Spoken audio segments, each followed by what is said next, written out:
नमस्कार दोस्तों, स्वागत है आपका आपके अपने YouTube चैनल में। दोस्तों, DLED थर्ड सेमेस्टर के ये विज्ञान शिक्षण का लघु उत्तरीय प्रश्न पत्र है और अब बात करेंगे हम लोग पहले प्रश्न की कि विज्ञान और प्रौद्योगिकी में किस प्रकार घनिष्ठ संबंध है, स्पष्ट कीजिए। तो प्रौद्योगिकी वैज्ञानिक नियमों तथा सिद्धांतों पर आधारित होता है। विज्ञान के आधार पर दूरदर्शी का विकास प्रौद्योगिकी है। दूरदर्शी के प्रयोग से चंद्रमा के विषय में अवलोकन किए गए तथा मनुष्य चंद्रमा पर पहुंचा। इस प्रकार विज्ञान और प्रौद्योगिकी में घनिष्ठ संबंध है। अगला क्वेश्चन है कि दैनिक जीवन में विज्ञान एवं प्रौद्योगिकी की उपयोगिता बताइए। तो दैनिक जीवन के विभिन्न क्षेत्रों में विज्ञान और प्रौद्योगिकी अग्रलिखित प्रकार से उपयोगी हैं। जैसे कि पहला है परिवहन के क्षेत्र में। तो परिवहन उद्योग के क्षेत्र में रिक्शा, साइकिल, बस, रेलगाड़ियां, वायुयान आदि के निर्माण से यात्रा कम समय में तथा सुविधाजनक हो गया है। दूसरा क्षेत्र है चिकित्सा के क्षेत्र में। जैसे जटिल और असाध्य रोग जैसे प्लेग, निमोनिया, तपेदिक, चेचक, मलेरिया, हैजा आदि के इलाज के लिए औषधियों के निर्माण से रोगों का रोकथाम हो गया है। तीसरा क्षेत्र है जनसंचार के क्षेत्र में। तो विभिन्न साधनों जैसे टेलीफोन, टेलीग्राम, फैक्स, ईमेल आदि के विकास से जनसंचार सरल, सुविधाजनक तथा कम खर्चीला हो गया है। चौथा क्षेत्र है उद्योग। विभिन्न प्रकार के उद्योगों के विकास के लिए नवीनतम तकनीकों का विकास हो रहा है, जिससे जीवन स्तर ऊंचा हो रहा है। पांचवा क्षेत्र है मनोरंजन का क्षेत्र। मनोरंजन के विभिन्न साधन जैसे radio, tape recorder, VCR, television, संगीत, वाद्य यंत्र आदि विज्ञान और प्रौद्योगिकी की ही देन है। इससे मनोरंजन के साथ साथ बौद्धिक विकास भी होता है। छठा चरण है जो है क्षेत्र राष्ट्रीय सुरक्षा और युद्ध क्षेत्र में योगदान। तो राष्ट्रीय सुरक्षा एवं युद्ध के क्षेत्र में बहुत तेजी से उन्नति हुई है। पृथ्वी, अग्नि, त्रिशूल आदि मिसाइलों का निर्माण हुआ है, जिससे दूसरे देशों द्वारा आक्रमण होने पर उनके युद्ध अस्त्रों को नष्ट किया जा सके। अब हम बात करते हैं अगले प्रश्न की। जीवाणु कोशिका की संरचना का नामांकित चित्र बनाइए। तो पहले हम परिभाषा देख लेते हैं कि एक जीवाणु कोशिका में निम्नलिखित संरचनाएं होती हैं। पहली होती है कोशिका भित्ति, जिसे हम सेल वॉल कहते हैं। तो जीवाणु कोशिका एक भित्ति से घिरी होती रहती है, जो कोशिका को चारों ओर से घेर कर सुरक्षित रखने का कार्य करती है। यह बहुगुणी शर्कराओं यानी कि पॉलीसेकेराइड्स, लिपिड्स और प्रोटीन से बनी होती है। कुछ ऐसे जीवाणुओं की कोशिका भित्ति में सेल्यूलोज भी पाया जाता है। अधिकांश जीवाणु की कोशिका भित्ति से एक जेलीनुमा पदार्थ स्रावित होता है, जिसकी एक पतली परत कोशिका भित्ति के ऊपर बन जाती है। इसे हम स्लाइम परत कहते हैं। यह जीवाणु की वृद्धि के समय फूल जाती है और सख्त होकर एक कड़ा आवरण बनाती है, जिसे कैप्सूल कहते हैं। जो जीवाणु कैप्सूल बनाते हैं उन्हें हम कैप्सुलेटेड कहते हैं। कैप्सूल में डेक्ट्रिन तथा सेल्यूलोज पाया जाता है। कैप्सूल जीवाणुओं के लिए बहुत ही महत्वपूर्ण परत है।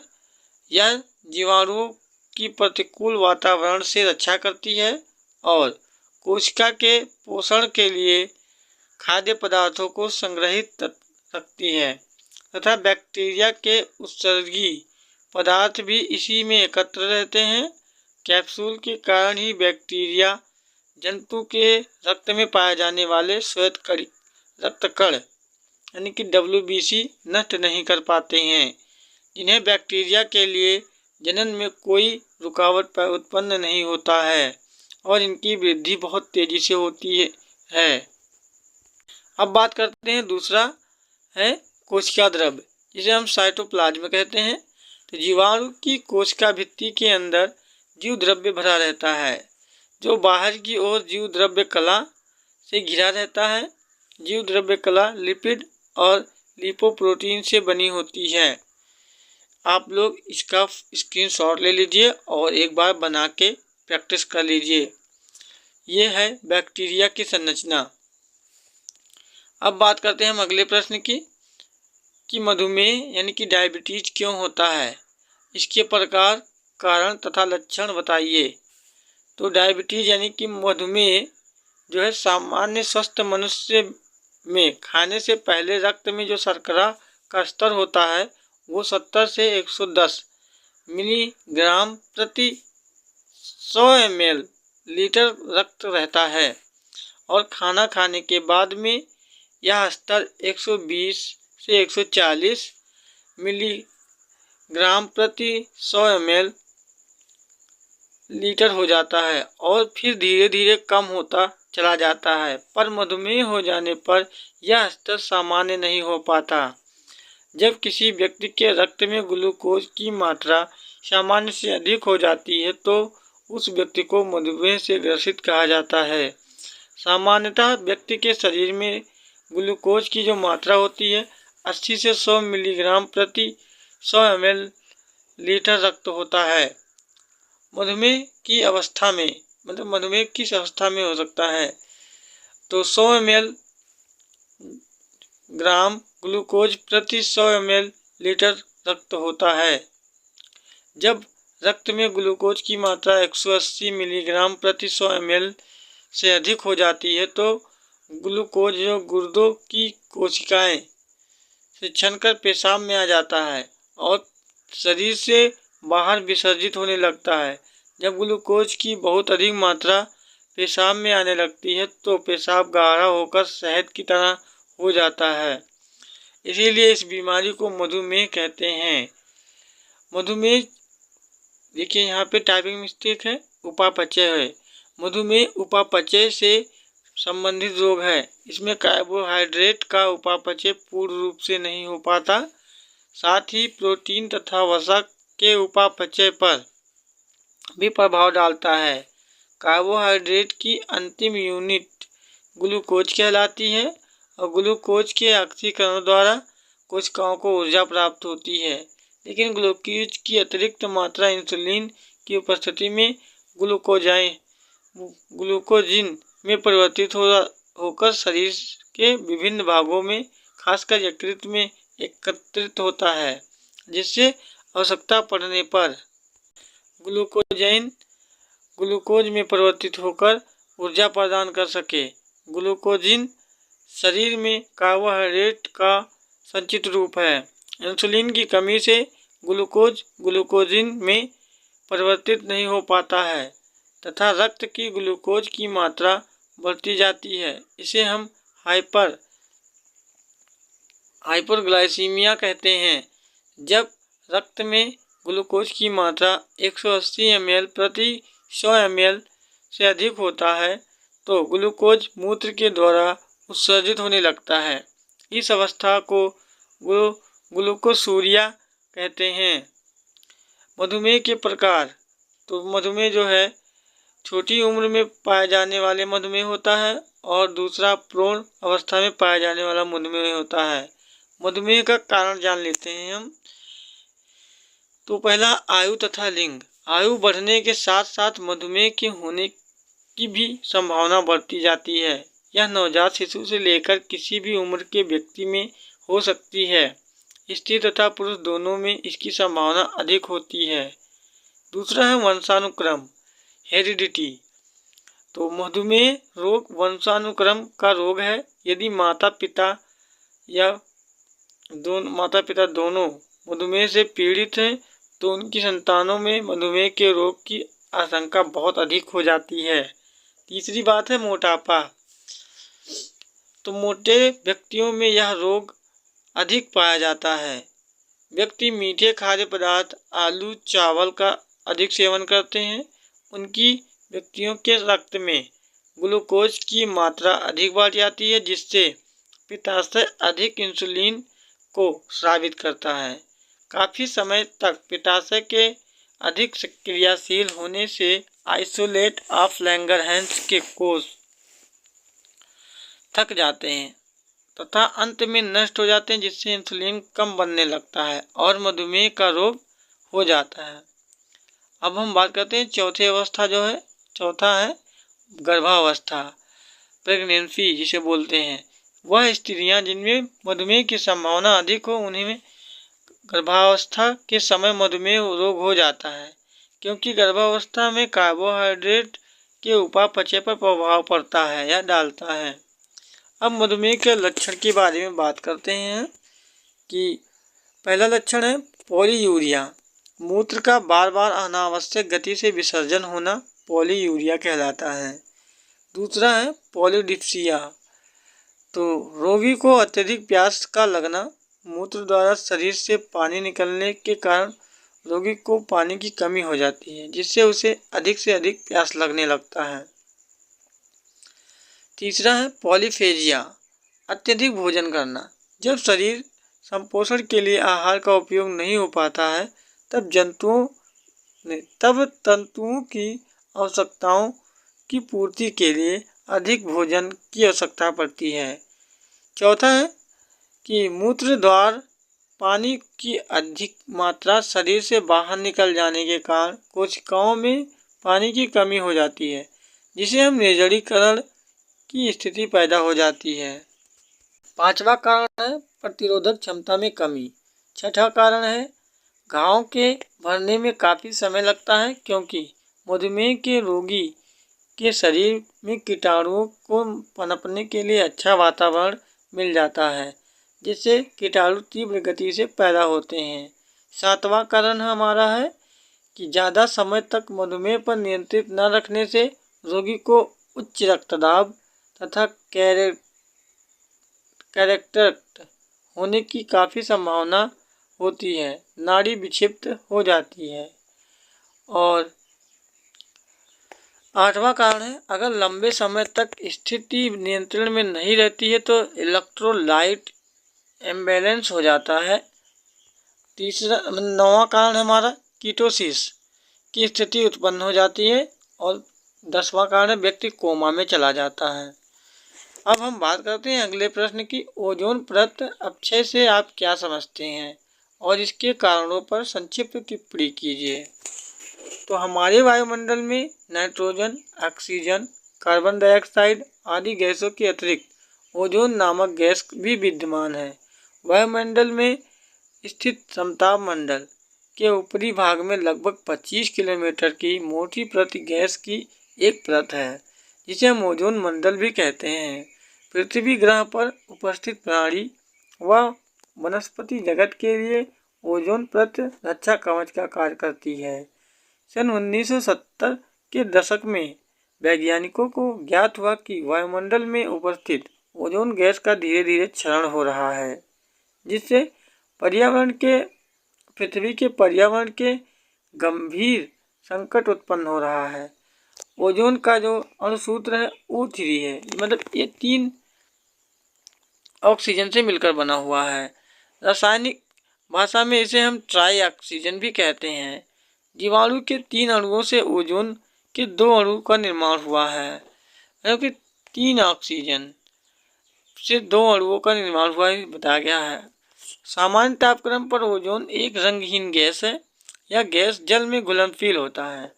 द्रवावस्था में इसका रंग जो है गहरा नीला होता है।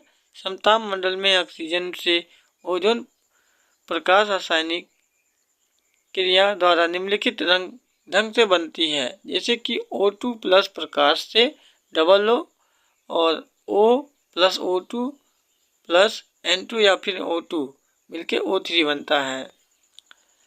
अब हम बात करते हैं इस प्रक्रिया के परिणाम स्वरूप बड़ी मात्रा में ऑक्सीजन ओजोन गैस में परिवर्तित होकर वायुमंडल में गैस की एक मोटी परत का निर्माण करती है, जिसे ओजोन मंडल कहते हैं। ओजोन की परत, यह परत जो है पृथ्वी के चारों ओर विद्यमान है। जो सूर्य के प्रकाश के लिए फिल्टर का कार्य करती है। सूर्य के अदृश्य प्रकाश में उपस्थित पराबैंगनी किरणों का ओजोन पर अवशोषण कर पृथ्वी की सतह पर वनस्पति व प्राणी जगत की रक्षा करना होता है। अब हम बात करते हैं ओजोन छिद्र के कारण। वैज्ञानिकों ने ओजोन परत के क्षरण के लिए जिम्मेदार अग्रलिखित कारणों की खोज की है। पहला कारण है वायुमंडल में प्राकृतिक रूप से में विद्यमान नाइट्रोजन ऑक्साइड। दूसरा कारण है ज्वालामुखियों के विस्फोट से निकली क्लोरीन गैस। तीसरा कारण है बमों के विस्फोट से निकली गैस। और चौथा कारण है परमाणु केंद्रों से उत्सर्जन विकिरण। पांचवा है मानव निर्मित क्लोरोफ्लोरोकार्बन की यौगिक।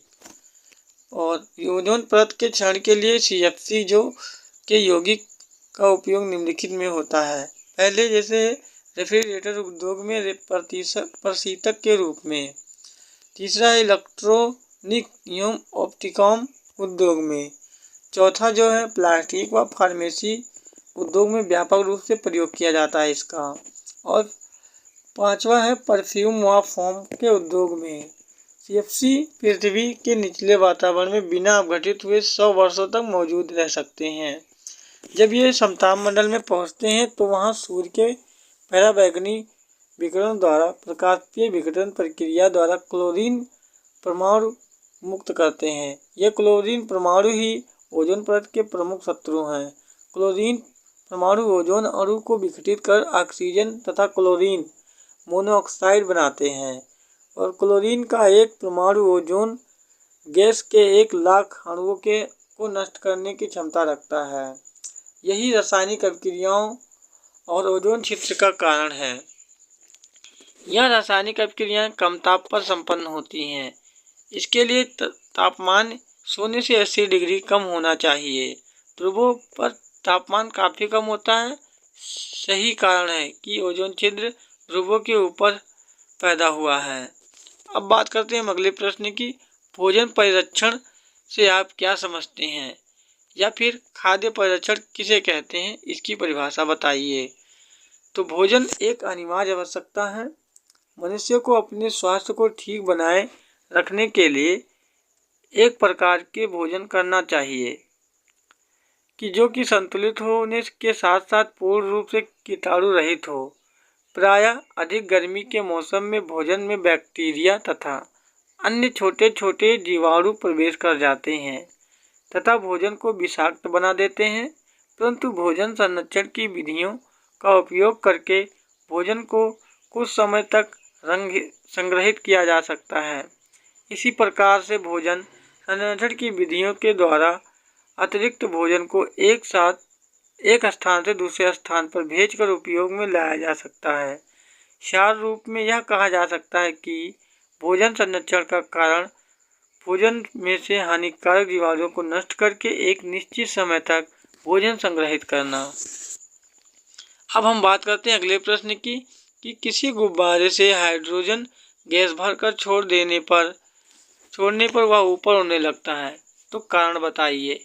तो हाइड्रोजन हवा की तुलना में एक हल्की गैस है जो गुब्बारे को हवा में ऊपर उठाने में मदद करती है। इसीलिए हाइड्रोजन गैस का गुब्बारा ऊपर उठने लगता है। अगला प्रश्न है हाइड्रोकार्बन यौगिक क्या है, यह कितने प्रकार का होता है, उदाहरण देकर समझाइए। तो कार्बनिक रसायन 19वीं शताब्दी के आरंभ में पदार्थों को उनके प्राकृतिक स्रोतों के आधार पर 2 वर्गों में विभाजित किया गया है। पहला है कार्बनिक, दूसरा है अकार्बनिक। जंतुओं और वनस्पति से उपलब्ध पदार्थों को कार्बनिक पदार्थ तथा खनिज पदार्थों, चट्टानों, भूगर्भ आदि जैसे निर्जीव स्रोतों से उत्पन्न पदार्थों को अकार्बनिक पदार्थ कहा गया है। जैसे चीनी, यूरिया, अल्कोहल, सिरका आदि कार्बनिक यौगिकों के वर्ग में तथा सोडियम क्लोराइड, हाइड्रोक्लोराइड, अम्ल गैस, अम्ल, कैल्शियम कार्बोनेट, कार्बन डाइऑक्साइड आदि अकार्बनिक यौगिक के वर्ग में रखा गया है। सन 1828 ईस्वी में व्हेलर ने सर्वप्रथम प्रयोगशाला में कार्बनिक यौगिक यूरिया का संश्लेषण किया। यूरिया प्रयोगशाला में बनने वाला पहला कार्बनिक यौगिक है। यूरिया अमोनियम साइनाइड को गर्म करके बनाया जाता है, जैसे कि NH4CnO से अपक्रिया करा के हम Na2CONH2 यानी कि यूरिया बनाते हैं। और एक बड़ी संख्या यौगिकों की ऐसी है जिनमें उपस्थित तत्वों में से एक तत्व कार्बन होता है, उनको कार्बनिक यौगिक कहते हैं। परंतु कुछ कार्बन युक्त यौगिक कार्बनिक यौगिक के अंतर्गत नहीं आते हैं, जैसे कि CO2 और CO, कार्बोनेट, बाइकार्बोनेट, साइनाइड आदि। कार्बन युक्त यौगिक को कार्बनिक यौगिक तथा कार्बन रहित यौगिकों को अकार्बनिक यौगिक नाम देकर वर्गीकृत किया गया है। सामान्यतः सभी कार्बनिक यौगिक हाइड्रोकार्बन या उनके व्युत्पन्न होते हैं तथा मीथेन एवं उनके व्युत्पन्न को छोड़कर लगभग सभी कार्बनिक यौगिकों में कार्बन कार्बन के बंध होते हैं। अब हम बात करते हैं जैसे कि कार्बनिक यौगिकों का अध्ययन रसायन शास्त्र की जिस शाखा में किया जाता है वह कार्बनिक रसायन कहलाता है। हाइड्रोकार्बन क्या है? तो हाइड्रोकार्बन जो है कार्बन तथा हाइड्रोजन तत्वों के रासायनिक संयोग से बने यौगिक को हाइड्रोकार्बन कहलाते हैं, जैसे कि methane CH4, ethane C2H6, ethylene C2H4, acetylene C2H2। संतृप्त हाइड्रोकार्बन वह हाइड्रोकार्बन यौगिक जिसमें कार्बन कार्बन के मध्य एक बंध होता है, अर्थात कार्बन की चारों संयोजकताएं एकल बंध द्वारा जुड़ी होती हैं, उसे हम संतृप्त हाइड्रोकार्बन कहते हैं। उदाहरण जैसे मीथेन और इथेन। अब बात करते हैं दूसरा जो है असंतृप्त हाइड्रोकार्बन। ऐसे हाइड्रोकार्बन जिनमें कार्बन कार्बन परमाणुओं के मध्य कम से कम एक द्विबंध हो या त्रिबंध उपस्थित हो, इसे असंतृप्त कार्बन कहते हैं, जैसे एथिलीन C2H4 और एसिटिलीन C2H2। हरित क्रांति से आप क्या समझते हैं? तो वर्ष 1966 से 67 में हरित क्रांति के माध्यम से कृषि उत्पाद के क्षेत्र में क्रांतिकारी परिवर्तन आया। इस कार्यक्रम का उद्देश्य बीज, खाद, सिंचाई, आधुनिक यंत्रों के उपयोग द्वारा कृषि उपज में अतिशातीत कम जोत में वृद्धि करना, इसे ही हरित क्रांति कहते हैं। अगला प्रश्न है रॉकेट के उड़ने का सिद्धांत संक्षेप में समझाइए। रॉकेट में किसी ज्वलनशील पदार्थ को जमा कर गैसें उत्पन्न की जाती हैं, जो नीचे की ओर अत्यंत तीव्र वेग से एक जेट के रूप में निकलती है। यह गैस रॉकेट पर ऊपर की ओर प्रतिक्रिया बल लगाती है, जिससे रॉकेट ऊपर उठ जाता है। गैस के जेट का वेग जितना अधिक होगा, रॉकेट भी उतना ही ऊपर की ओर उतने ही वेग से उठता है। अब हम बात करते हैं रॉकेट की संरचना के बारे में। तो धातु के मजबूत खोल के अंदर एक कक्ष में द्रवीभूत ऑक्सीजन तथा दूसरे कक्ष में द्रव ईंधन रहता है, और द्रव ऑक्सीजन तथा ईंधन पाइप की सहायता से दहन कक्ष में एक दूसरे से निराश्रित होते हैं, और ऑक्सीजन व ईंधन के इस मिश्रण के में जब चिंगारी प्रदान कराते हैं तो उच्च ताप पर दाब गैस रॉकेट के नोजल से तीव्र गति से बाहर निकलती है, और गैस के निकलने की विपरीत दिशा में रॉकेट तेजी से ऊपर उठता है। रॉकेट का वेग बढ़ाने के लिए एक खंड की जगह बहुखंडीय रॉकेट का प्रयोग करते हैं। रॉकेट उच्च वेग से ऊपर की ओर उठता जाता है। अब हम अगले प्रश्न की बात करते हैं कि उत्प्लावन बल को प्रयोग द्वारा समझाइए। तो पहले है उत्प्लावन बल का वर्णन निम्न प्रकार से कर सकते हैं। पहले एक डंडी लेकर उनके बीच में से धागा बांध दें। अब दोनों किनारों पर दो एक जैसी वस्तुओं को बांध दें। फिर डंडी को बीच से धागे से बांधकर उठाएं। आप देखते हैं कि डंडी सीधी है या नहीं, तो वस्तु की साम्य से दूरी को व्यवस्थित करें। अब आप क्या देखते हैं? दूसरी तरफ की वस्तु की डंडी और झुकी नीचे झुक जाती है। स्पष्ट है कि पानी में डालने पर वस्तु का भार में कमी आएगी। अतः निष्कर्ष यह निकलता है कि पानी में वस्तु द्वारा हटाए गए पानी द्वारा वस्तु पर ऊपर की ओर बल लगाता है। यह वस्तु के भार के विपरीत दिशा में होता है, इसीलिए वस्तु जो है हल्की मालूम पड़ती है। वस्तु के भार में यह कमी उत्प्लावन बल का कारण है। अगला प्रश्न है कि प्राकृतिक संपदा का अपव्यय मानव जाति के उत्तरजीविता के लिए खतरनाक है, कारण सहित समझाइए। प्रकृति के दिए उपहार जैसे जल, वायु, वृक्ष, पेड़ पौधे, पशु आदि, जिनमें मनुष्य की अनेक आवश्यकताएं पूर्ति की जा सकती है, इन्हें हम संपदा कहते हैं। जिस प्राकृतिक संपदा को मनुष्य अपने लिए उपयोगी बना ले उसे संसाधन कहते हैं। जैसे नदी एक प्राकृतिक जल का संसाधन है, मनुष्य उससे सिंचाई, नौचालन, मछली पकड़ने, बिजली बनाने आदि के कार्य लेते हैं, तो नदी को संसाधन कहा जाता है। यह यदि हम इन प्राकृतिक संपदा का अपव्यय करेंगे तो अपने जीवन के लिए बहुत बड़ा खतरा उत्पन्न कर लेंगे। हमें पेड़ों को बचाना चाहिए तथा जल एवं वायु को शुद्ध रखने की कोशिश करनी चाहिए। अगला प्रश्न है कि जो बच्चों में होने वाले डायबिटीज को क्या कहते हैं, इसके क्या लक्षण हैं? तो इसे इंसुलिन पर निर्भर रहने वाला मधुमेह भी कहा जाता है। यह रोग बच्चे के जन्म से लेकर 18 साल के व्यक्तियों में तेजी से उत्पन्न होता है। रोगी को बहुत तेज भूख व प्यास लगती है तथा मरीज बार बार पेशाब के लिए जाता है। रोगी कमजोर तथा दुबला पतला हो जाता है। अब हम बात करते हैं अगले प्रश्न की। अजैव या फिर भौतिक पर्यावरण के घटक उदाहरण सहित समझाइए।